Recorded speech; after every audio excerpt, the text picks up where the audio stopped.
All right, guys. Well, it is like 8 in the morning, and last night I fell asleep sitting at this chair.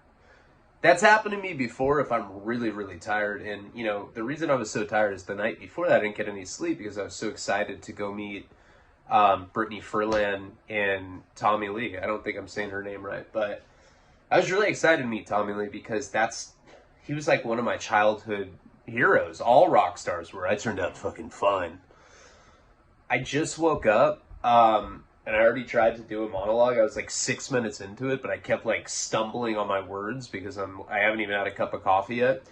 I'm just like, I gotta do a monologue, and then I have to get videos done, and I gotta get back in the swing of things. We had a great month last month, and don't worry, that's not stopping right now.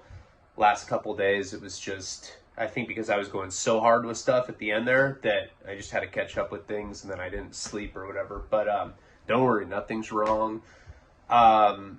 It's just my sleep is messed up now, because I stayed up all night, and that sucked because remember when you're a little kid and like you'd be excited to go to like Disneyland or you had a trip planned or whatever it was, Christmas was the next day, and you'd be so excited that you couldn't sleep? That's what happened to me, and I drank 2 red lines at night, and I usually do that. I'll drink red lines and I'll write and shit. I'm working on the Mickey Avalon book, and then I'll be able to pass out eventually. But this particular night, the red lines in conjunction with being excited, I just couldn't do it.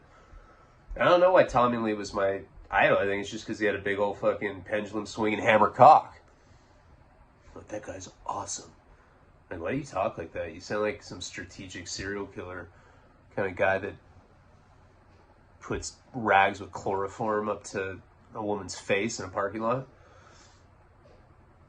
Chloroform humor.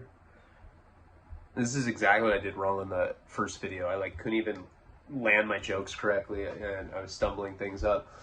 But what I was saying, I don't know if I ever told you guys this story, but it's pretty funny. When I was in prison in Wisconsin, my first term, the Fed term, I was at Oxford, Wisconsin. One of the things at that prison is they had a library. All prisons have libraries. But at that particular place, if you had a book that was late, right? Say you checked out Twilight and you never returned it. Once a month, a librarian would send a list of titles that an inmate owes, and then they would write it in huge letters on this bulletin board, like inmate Lopez, owned has to return Twilight or whatever the case. Well, they had this old antique book called Chloroform, and its many uses. Chloroform is like what they use in movies. It's like that chemical that they'll soak in a rag and they'll put it over a person's face, and it knocks them out. I don't even know what the practical use for chloroform is, but these guys, this was an ongoing thing. Every month somebody would check that book out in my name and hide it. So then the late slip would come in, and in big letters it would say chloroform. Is it chloroform or chlorophyll? I don't know. I think it's chloroform. Might be chlorophyll. But it would say chloroform, if that's what it was. Ryan Leone. And then, everyone would be saying jokes about how there's probably that kind of guy out there. That's it. That's the punchline. I know. See, fuck. I haven't had a cup of coffee, and that's not good. God. It probably sounds worse to you than it does coming out of my mouth right now. Karina's sick. She's pregnant, pregnancy sick, really bad morning sickness. She didn't have that the first pregnancy, so we're hoping that means it's a girl. I mean, I hope she's okay. She's throwing up, and Karina's a fucking soldier. She always has been. I used to do blow with her all night, drink all night, be having debaucherous, let me come on your face, okay? That kind of stuff all night, and then she'd get 1 hour of sleep and she'd go cut hair for 6 hours, go to work like a champion. She's one of those people that doesn't complain. I admire that about her because I'm a bitch and I complain about every little thing. I'm a hypochondriac and I always bitch and complain. She doesn't, she can be really sick, and she's one of those people that she was just raised that way, her dad's really tough and she's just raised not to complain. But she's been saying how sick she's been throwing up, and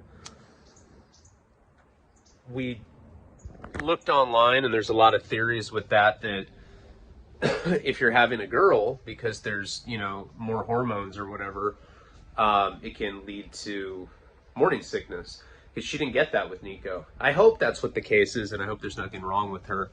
But what I do have to do is go to the pharmacy right now and get her a bunch of like over-the-counter medications, get her saltines, get her, what's that other stuff called? Sorry, I'm like brain dead right now. And that's why, and God, it's like, that's why I had to do a monologue. I couldn't go straight into a video right now. I promise I'll make it up though. You know, just this work week, I'm going to treat this like, you know, I'm going to put multiple hours in each day. Try to do 2 videos a day, you know, at least an extra photograph video as well on top of all that stuff, and start getting the cuts at the doc. Tommy Lee was talking about how he wanted to help me with the score of the documentary. I haven't told anyone that, but you know, he offered. We hit it off. I thought we would, you know, because I met him through Mickey Avalon. I met those people through Mickey Avalon, and Mickey Avalon, he's pretty famous in LA. Like, I go out to lunch with him here all the time, and like, he's definitely a head turner. You know, like when we go out to lunch, people look at him, and it's like obvious that they recognize him. He's a legend here in LA. And you know, he's beloved all over the world. Some people don't know who he is, but a lot of people do. And he's a really, really great guy. I know a lot of famous people, I guess, at this point in my life, and he's by far one of the sweetest and most down-to-earth and just realest, well-known people I know.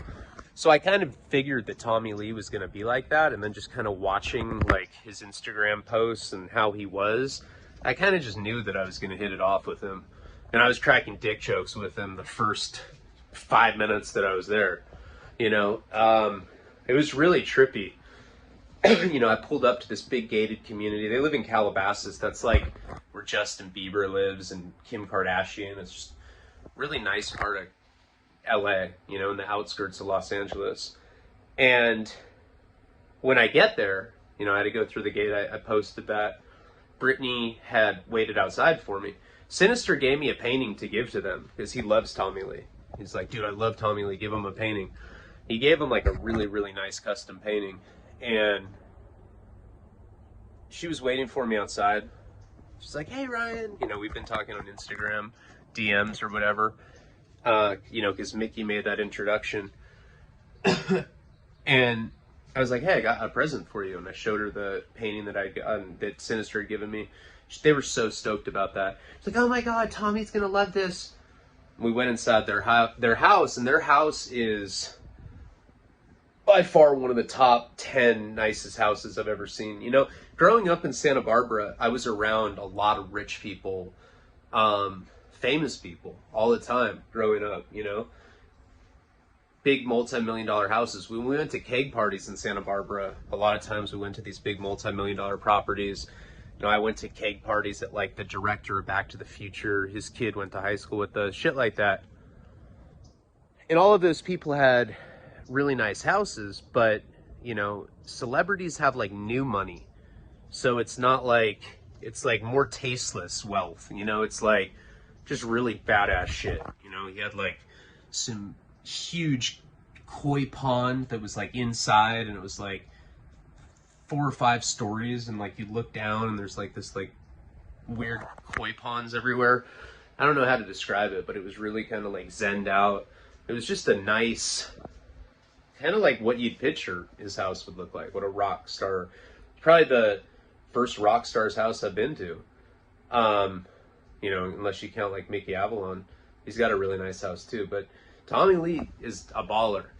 And so anyway, we end up going into the living room, and he's just sitting there on the couch, and she's like, babe, look what Ryan got us. Look at this painting. And it was like a painting of the Monopoly guy with 2 Uzis. And he was so stoked on it. Like, you could tell, you know how some people, you do something nice for them, they're like, oh, that's so nice. But you know that it, like, they don't give a fuck. There's stuff like that. And then you could tell that he legitimately, like, he was pumped on this painting. And that was a great way to break the ice, you know? I mean, him and I started talking right away. like probably within the first 2 minutes, I was like, hey, I read your memoir when I was in prison. He's like, huh? And I was like, dude, is your dick really 12 inches? He's like, ah? Because he's been a drummer for so long. He's like hard of hearing, like for real, you know, and I never would have thought of that. But I guess, think about it, he's been drumming and butt fucking strippers for like 50 years or something. And then I was telling him that I read his memoir. I was like, yeah, because in his memoir, his dick is a character. Like periodically, his dick's perspective will be in there. Like it's in Tommy's voice, and then all of a sudden it'll be in Tommy's dick's voice. And I was like, it's like, yeah, there'll be riots cracking off. When I was in prison, I was reading your book.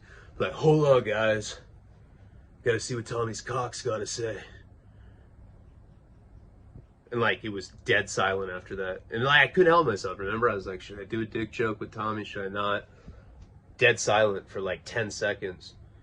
And then he like thought about it. And he's like, oh, yeah, man. He started like, he's like, fuck yeah.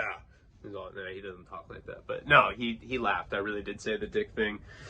And he thought it was funny. And then I went up and I did the podcast upstairs. And then I went down. I got to hang out with him in the kitchen. And we're talking for a long time. And yeah, it was just really, really fun. I would have stayed longer, but Karina was sick and I was being a good dude. And I was like, hey, I gotta go. You know, my girl's sick. But that was definitely the beginning of, I think, a long-term friendship or whatever.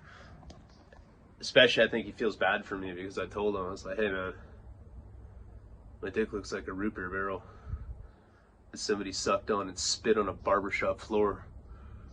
He's like, huh? I was like, yeah, I swear to God. So anyway, sorry, I don't know. I know that I'm just woke up. I'm tired. I definitely have a lot of videos to make up. I think everybody is pretty understanding, you know, that, I don't know if you know, the Brittany Furlan thing, it's coming out in like a week. She's got 2.4 million followers on Instagram.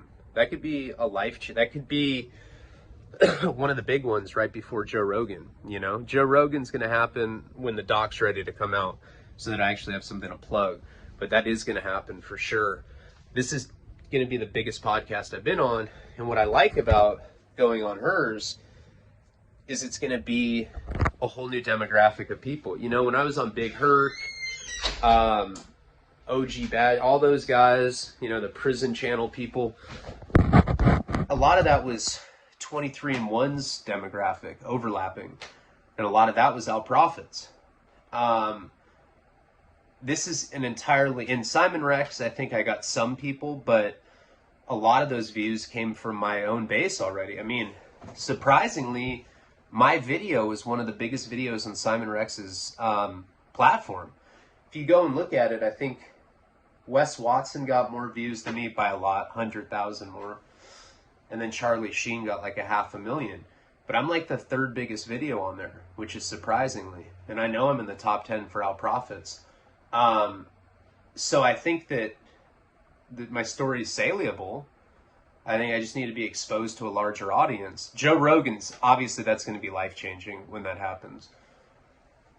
But I think that this one has the possibility to. You never know. Sometimes it doesn't hit, sometimes it does. But she has 2.4 million subscribers, and she's a really sweet person. And Tommy he couldn't have been nicer, you know?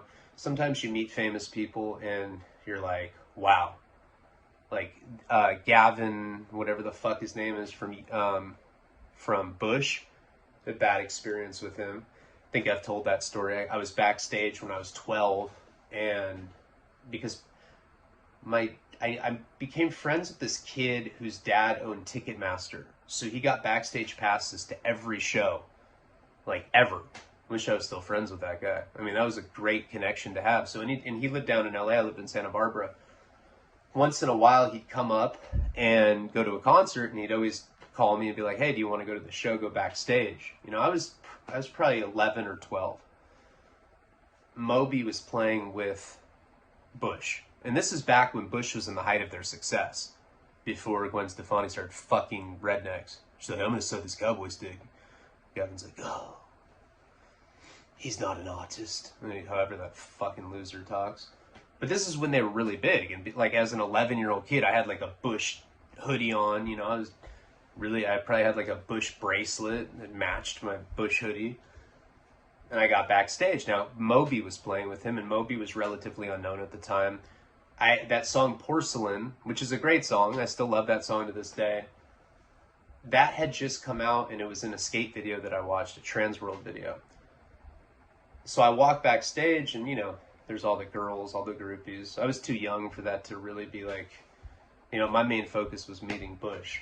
I was this little annoying fanboy. And back then, it wasn't selfies. Selfies, the new autograph. Back then, it was traditional autographs. So I had like a Sharpie, and I had like my Bush album, and I see him, and I was starstruck. I see Gavin, lead singer of Gavin Rossdale, I think is his name. He's all sweaty and walking backstage. That sounded really homoerotic. And I was like, hey man, think I can get your autograph? I'm your big... He's like, I'm not dealing with fans tonight. Slammed the door to his changing room right in my fucking face. I was heartbroken. Heartbroken. And Moby was sitting on the couch, and he's like, hey man, come here. He's like, what's your name? And he just started having a conversation with me, and I told him about, you know, the skate video that his song was in. And he was really nice. He had a long conversation with me and treated me like a human. Eye contact. I could tell he was genuinely happy to be connecting with the fan. I mean, I wasn't a fan of his music, but, well, I guess I was because of the skate video. He was genuinely happy to be connecting with a fan, and he drew me like a custom picture of an alien and signed it to me. I lost that. I have no idea where the fuck it is, but that's the point. Point is I hate Bush for life because of that. And that's happened with a couple other famous people that I don't want to go into because, you know, another thing is when you meet people in a public setting like that, you're a fan or whatever, when you're meeting somebody in their kitchen or in their living room like that, you know, sometimes it can be different. I don't know if people just put on a facade when they're in public or whatever, but sometimes famous people can be pieces of shit, and then when they're pieces of shit to you, it forever changes your opinion on them. Do any of you had any of those experiences? I always hear people have bad experiences with so-and-so. I've heard Gwyneth Paltrow. I've heard Ellen DeGeneres. From all the people that I know that are famous or whatever, I ask them who the worst is. They all say Ellen DeGeneres. I don't know. And Gwyneth Paltrow. All right, guys. I'm like incoherent. I'm going to go get the stuff that Karina needs, take care of her, be a good partner, and then I'm going to be back, and I'm for sure going to make up for the few days that I took off. That's probably a good thing. You know, I'll probably come back swinging with better content. Just calm, man.